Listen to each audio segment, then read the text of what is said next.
তুমি জানো না যুবক সেজদায় কি রাখা আছে? তুমি জানো না যুবক সেজদায় কি রাখা আছে? তুমি যদি জানতে যুবক সেজদায় কি রাখা আছে, তাহলে তুমি আজ আর নাফরমানি করতে না।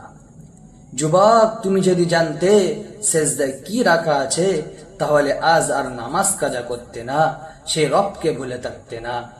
যুবক, তুমি যখন সেজদায় গিয়ে বলো সুবহান রাব্বিয়াল আ'লা, সুবহান রাব্বিয়াল আ'লা, সুবহান রাব্বিয়াল আ'লা, তখন রব কি বলে জানো? সাব্বাহতানি সাব্বাহতুম। হে যুবক, তুই আমার পবিত্র বর্ণনা করলি, তুই কেন অপবিত্র থাকবি? আল্লাহ পাক তখন বলে, হে যুবক, তুই আমার পবিত্র বর্ণনা করলি, তুই কেন অপবিত্র থাকবি? যা, তোর গুনাহকে মাফ করে দিলাম, আজ থেকে তুইও পবিত্র হয়ে গেলি।